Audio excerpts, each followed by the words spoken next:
안녕하세요. 저희는 대한종양내과학회에서 운영하고 있는 그암이 알고 싶다입니다. 오늘은 두경부암이라고 하는 주제를 가지고 왔습니다. 저는 가톨릭대학교 성빈센트병원 종양내과의 김현호입니다. 선생님 소개 부탁드릴게요. 네, 안녕하십니까. 저는 국립암센터 종양내과에 근무하는 최원영입니다. 네, 오늘 두경부암 저희가 아마 한 5, 6년 전에 한번 다뤘었던 것 같고요. 네. 그동안 좀 잘 못 다뤘던 것 같아서 오늘 한번 얘기를 좀 나눠볼까 합니다. 네. 먼저 두경부암도 조금 흔한 암은 아니잖아요. 네. 이 부분 어떤 암을 두경부암이라고 하는지 네. 한번 설명 좀 부탁드릴게요.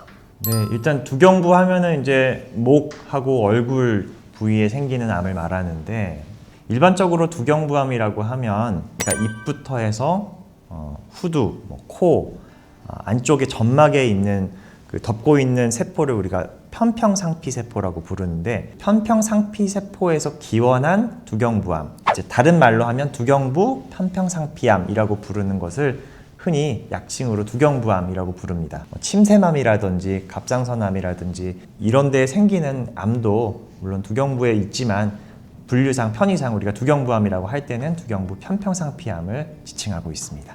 그러면 치료를 말씀하신 것처럼 여러 구조물들이 많은데 네. 치료는 어떻게 될까요? 이걸 다 따로따로 분류하나요? 아니면 네. 말씀하신 것처럼 기능적으로 또 그 미관상으로 수술을 했을 때의 중요한 구조물들을 절제를 해버리면 여러 가지 수술 이후에도 환자분들이 기능적인 또는 미적인 손해가 좀 있기 때문에 두경부암에서는 여러 가지 비수술적인 치료들도 많이 시행을 하고 있습니다. 물론 국소적으로 크기가 작아서 절제가 쉬운 경우에는 수술이 굉장히 큰 역할을 차지하고 있고요. 좀 범위가 넓거나 주변 조직들을 넓게 침윤하고 있는 경우에는 방사선 치료도 굉장히 큰 역할을 하고 있고, 항암 치료도 방사선 치료랑 병행하거나 또는 항암 치료 단독으로 시행해서 두경부암에서는 여러 가지 치료 옵션들이 있고, 각각의 환자분들의 개별적인 종양 위치나 병기에 따라서 조금씩은 어떤 치료가 제일 적합한지가 달라지게 됩니다.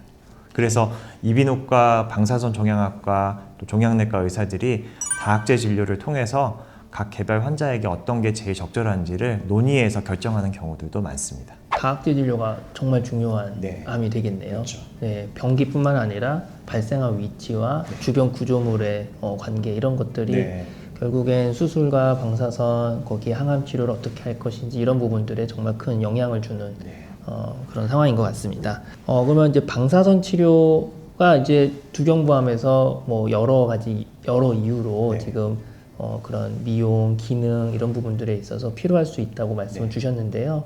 이제 항암 방사선 치료 이렇게 얘기를 많이 하거든요. 예, 어떤 치료인지 한번 설명 부탁드립니다. 네, 항암 방사선 치료는 이제 정확히 말하면 항암 방사선 동시 치료라고 부르는데요.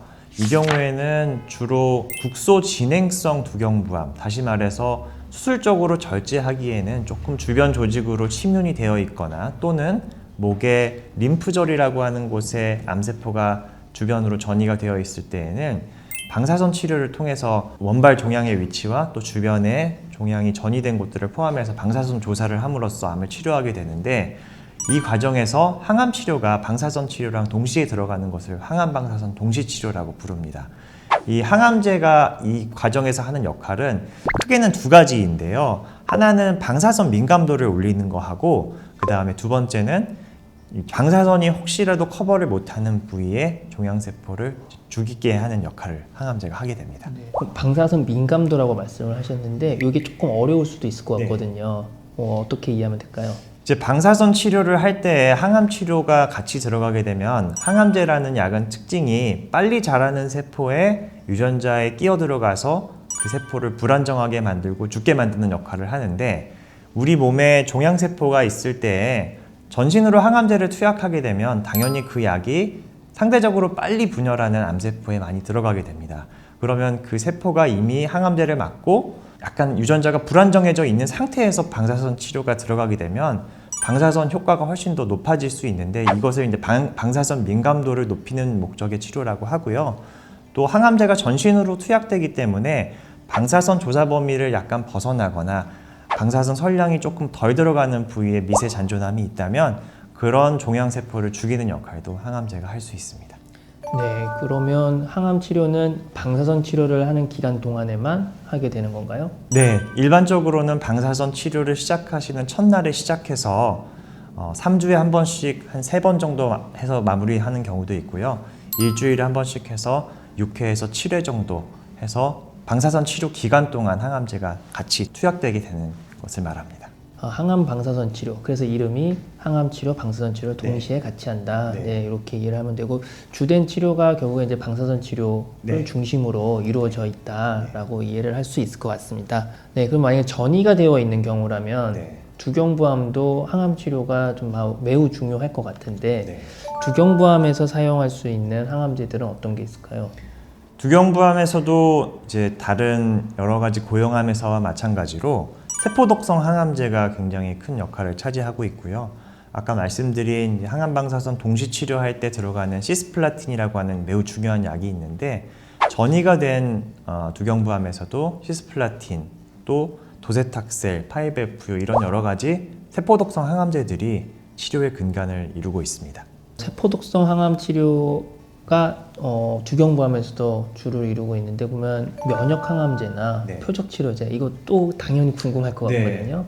면역 항암제가 이제 처음 개발되었던 폐암이나 흑색종 이외의 이제 범위들이 넓어지면서 두경부암에서도 여러 가지 임상 시험이 수행이 됐었는데 특히 전이된 두경부암에서는 면역 항암제를 일반 세포독성 항암제와 병용해서 처음부터 사용하는 방법도 사용할 수 있고 또 면역 항암제의 반응을 예측하거나 조금 반응이 상대적으로 높을 것으로 예상되는 분들은 종양 조직에서 PDL1이라고 하는 단백질 발현이 상대적으로 높으신 분들이 그럴 거라고 우리가 예측을 하는데 그 단백질의 발현량이 아주 많은 분들은 면역 항암제 단독으로 처음부터 치료를 할 수도 있습니다. 그리고 면역 항암제를 처음부터 치료에 사용하지 않았다고 하더라도 1차 치료에 아까 말씀드린 시스플라틴을 기반으로 한 세포독성 항암 치료를 했는데 그 다음에 내성이 생겨서 암이 진행했거나 또는 그러한 항암 방사선 동시 치료를 하고 6개월 이내에 재발한 경우에는 2차 요법으로 면역 항암제를 사용할 수도 있습니다. 면역 항암제가 두경부암에서는 그래도 적용되는 범위들이 꽤 많은 것 같습니다. 네. 이런 부분들은 아마 담당 주치 교수님이랑 잘 상의하시는 게 좋을 것 같고요. 표적 치료제는 없을까요?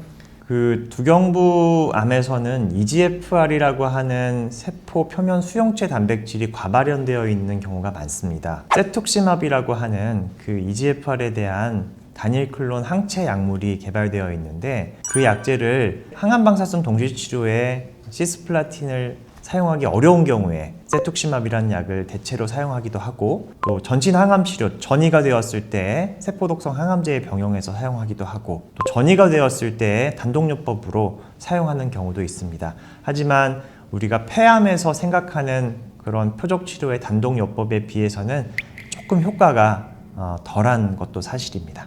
세포독성 항암제, 면역치료, 면역항암제, 표적치료제 이런 부분들을 적절히 잘 적용하는 것이 중요한 것 같습니다. 그러면 항암치료 약제들에 대해서 조금 알아봤는데요. 두경부암은 사실 이게 입과 저희가 이제 호흡기도 있고 호흡기 계통의 그런 구조물들도 있고 좀 복잡하잖아요. 그래서 어찌됐든 암 때문에도 힘들 것 같고 항암 치료 때문에도 힘들 수 있는 부분들이 있을 것 같은데 부작용이나 이런 거는 어떤 게 있을까요?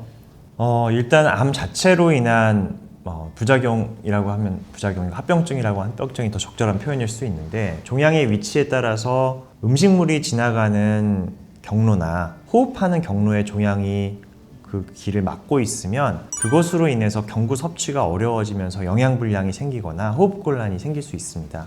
입으로 드시기 어려운 경우에 우리가 위루관이라고 해서 위에 직접적으로 영양을 공급하는 장치를 설치를 하고 영양분을 공급해드리기도 하고 또 기관절개술이라고 해서 종양이 위치한 곳 아래쪽으로 호흡할 수 있는 길을 만들어주는 시술을 하기도 하고요.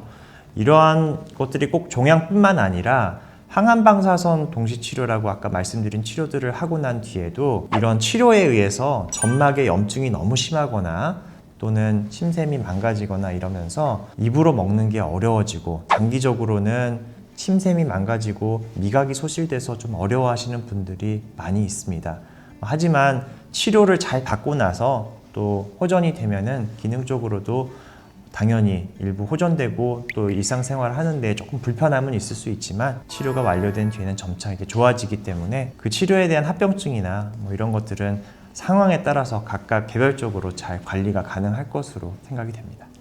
네, 이게 아무래도 두경부암이 결국 먹는 것과 숨 쉬는 거에 영향을 줄 수밖에 없으니까 이게 정말 어려운 부분들이 많을 것 같은데요. 그러면 그 아까 비위관이나 이런 부분들이 식사를 유지하고 저희가 영양을 계속 유지해서 네. 치료를 잘 받는데 정말 중요하겠네요. 네.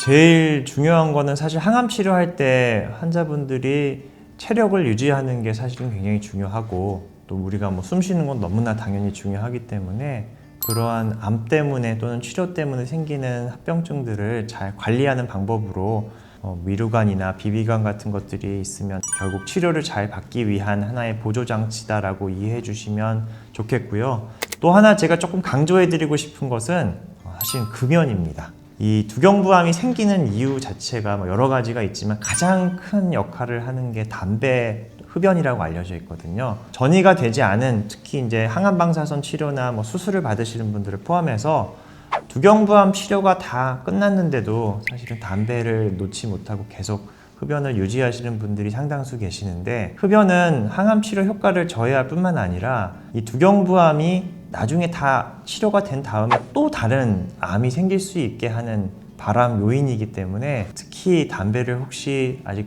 피우고 계시는 분이 계시다면 반드시 금연을 하시라고 제가 꼭 강조해서 말씀을 드립니다. 네, 아주 중요한 두 가지를 말씀해 주셨네요. 영양 유지와 그리고 금연. 이 두 가지가 환자분들께서 정말 좀 신경 써서 그리고 저희도 신경을 쓰면서 관리하고 같이 잘 진료를 볼 수 있는 부분인 것 같습니다. 두경부암에 대해서 짧다면 짧게 살펴보았는데요. 두경부암이 이제 어떤 암인지 평평상폐세포 이런 부분도 좀 신기한 용어지만 들어봤고 항암방사선 동시치료라고 하는 그런 주요한 치료 방법에 대해서도 원리나 어떤 형태로 이루어지는지 환자분들께서 궁금한 점도 많이 해소하셨을 것 같습니다. 근데 그 중에서도 이제 저는 이제 금연과 영양 이런 부분들도 되게 인상적으로 제가 잘 귀담아 듣게 되었는데요. 그래도 마지막으로 한 번 더 정리해서 조금 말씀 좀 부탁드릴게요.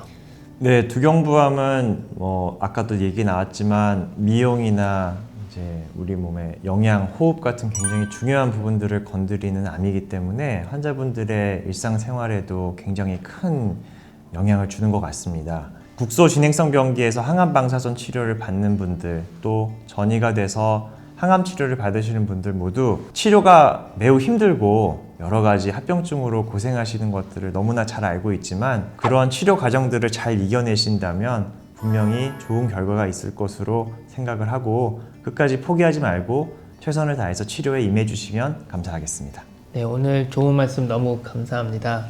저희는 그 암이 알고 싶다 였고요. 오늘 두경부암에 대해서 이야기 나눠보았습니다. 다음 시간에 또 뵙도록 하겠습니다. 감사합니다.